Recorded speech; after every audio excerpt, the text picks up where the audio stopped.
first I was afraid, I was petrified, kept thinking I would have to review all of True Lies, and as some sort of punishment from on high, this episode will have Matthew Lillard in it. If you don't know his work, he has some lesser known roles in the Scream franchise of horror films and the live action Scooby-Doo with Sarah Michelle Gellar and Linda Cardellini, the lucky sod, but he's probably best known for playing the role of Duke Fallow in the blockbuster movie In the Name of the King, a Dungeon Siege tale, where he was the backstabbing son of King Burt Reynolds. Seriously though, if you've never seen that movie, I wouldn't bother. This episode of True Lies is a bit of a mixed bag again. A new actor comes in that I don't like very much, but ends up playing a character that's genuinely thoughtful and quite insightfully written. And they do some interesting stuff. Even Ginger Gonzaga does okay. It could have been a lot worse. She could have been doing the Italian accent again. Find the crowd. I'm Gloria, and this is Marcus. He's a swimsuit model. And then they blow it at the end with one of the worst action sequences in recent memory. Later on in the episode, the team of crack spies try to stop a remote-controlled truck filled with explosives that detonates on impact by going alongside the moving truck and shooting the tyres out, with the slight problem that the director didn't think this scene through. If the tyres had been successfully shot out, it would have caused a braking force on the left side of the truck, causing the truck to veer left into their vehicle and blowing them all up. Luckily for them, the truck had run flat tyres, so how did we get to that complete idiocy? Well, the episode starts up and some assassins hit a summit in Belgium of all places and bump some people off, including an ambassador. And yes, I sadly have to do these silly euphemisms in the probably vain hope YouTube stops tanking my videos. So if you could maybe like, share and subscribe, that'd be wizard. So the secret spy outfit is bringing in their own assassin to consult and help, a man known as the Wolf. And this could be good. I was getting very bored of doing the whole arms dealer thing every single week in this show, so this should be a nice change of pace. None of the team have met the Wolf before, but most are impressed with his work, apart from Harry, who is scared after seeing the aftermath of some of his work. The guy is apparently a dead-eyed killer that bumped someone off in one specific mission and then went for a lamb wrap for lunch. Witnesses were traumatised just seeing the look in this man's eyes. Harry is spooked about having to work with the Wolf, which is a bit of a departure from the Schwarzenegger version of this character, who it was hard to see being spooked by anything. In this series, they've made Harry notably a lot softer. Meanwhile, Helen is finding training hard at the spying organisation and is loudly talking about it at home, which is not a great idea, but at least the writer had the wit to put in a line that the kids were away at the time. Meanwhile, Helen wants to be part of the team, and Harry tells her, "You have to finish your training, babe." And what do you mean, you have to finish your training, babe? The show can't have it both ways. This is episode 4. You had Helen learn about the spy thing in episode 1, and the show had her as an agent already in episodes 2 and 3. You cannot now say she can't be part of the team because she hasn't finished training. She went on your last 2 missions before she finished training. She still hasn't finished training in this episode and they take her along anyway. The next day, Helen's in training and tries to make a new friend. The spies in this place are extremely weird and act like they're in a high school lunchroom. So at lunch, she befriends a weird guy sitting on his own, played by, it's Matthew Lillard. Why did it have to be Matthew Lillard? But to be fair, he isn't that bad in this. It's no surprise this character is left sitting on his own. He's a bit of an odd one. He talks with his mouth full and eats tuna sandwiches with lettuce. What, no peanut butter on that to make it utterly inedible? And I can't think of many worse foods to eat while talking. So in effect, you're spitting bits of half-chewed tuna and bread at someone. But despite not being an enjoyer of Matthew Lillard's previous work, I still found myself quite liking this character. Lillard is a bit of a loner in this role and comes across as maybe a bit autistic. He's not used to having friends, and he has problems feeling any sort of emotion. And then after the scene of him being very geeky and nervous, they let on that this is the Wolf, the legendary assassin that Harry is scared of. The Wolf arrives at the meeting with Harry and the rest of the team, and everyone is surprised at the man who shows up. He's not what they expected at all.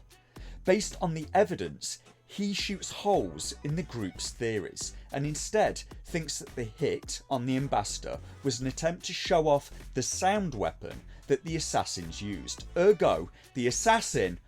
the assassin's an arms dealer. What is it with this show and arms dealers? Out of the 4 episodes so far, 3 of them have been about stopping 3 separate arms dealers.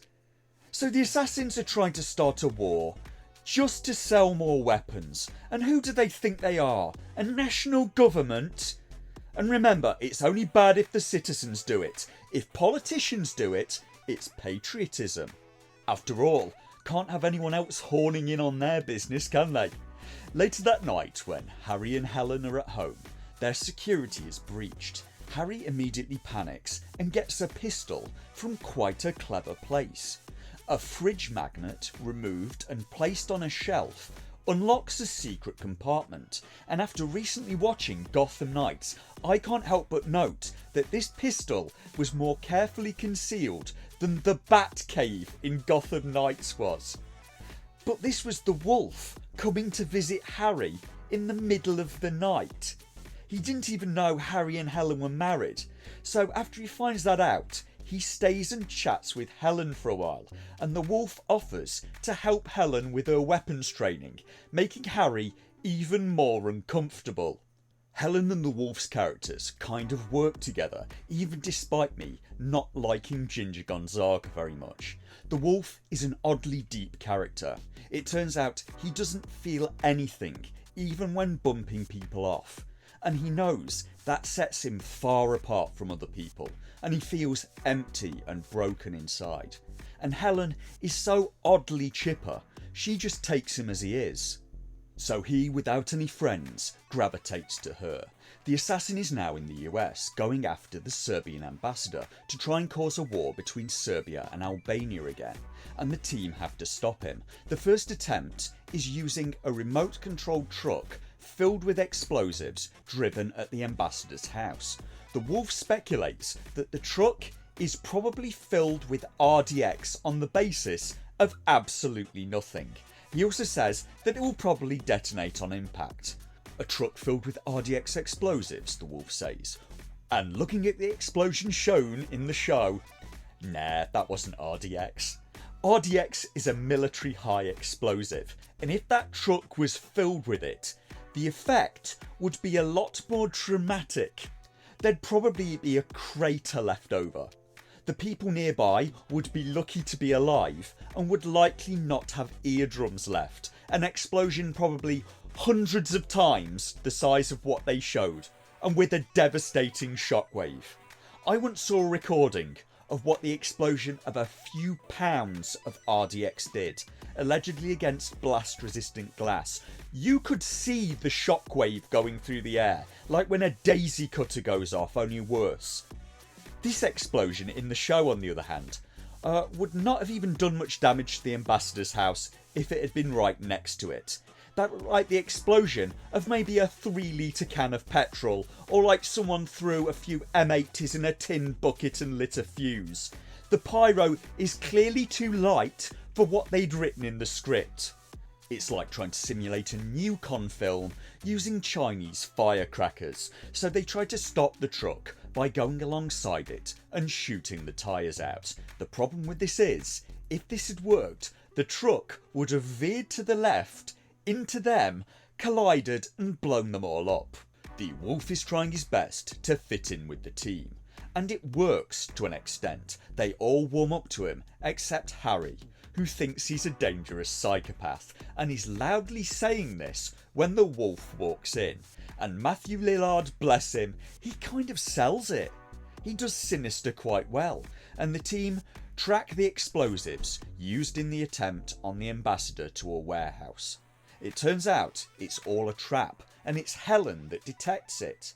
The warehouse's internal emails have been written by a German speaker, according to her, like the assassin is, instead of the Americans that it should be writing the emails. The attempt on the ambassador would lead the people trying to stop the assassin to this place, and this is where he intended to stop them once and for all. This fight scene is quite well set up, but sadly the execution is terrible. In terms of tactics, it gets almost everything wrong. The team use a decoy van as a distraction before they go in, and then stand in the open, out of cover, getting shot at. They all bunch up, they use no flanking whatsoever, and they use a frankly bizarre choice of weapons. The wolf, the expert assassin, goes into the building using a pistol and a scoped sniper rifle. The wolf says that he can hit a target from 1,000 yards out with that thing, and he's in a warehouse. There are no 1,000-yard shots to make. So that was it for True Lies. The baddies all get bumped off, including the German assassin who gets hit from behind by Matthew Lillard. Heaven forbid we ever get a German character who isn't a baddie. That'd be a bit of a shock, wouldn't it? The goodies win despite being outnumbered 3 or 4 to 1 and using terrible tactics, and by the end both Harry and Helen have changed their minds slightly on the wolf. Harry has moved towards Helen's position and realises the wolf is not as bad as he first thought, and Helen has started to realise that the wolf is really a quite dangerous and unstable psychopath. Those look good. A big salty clam would sure go great with this heat.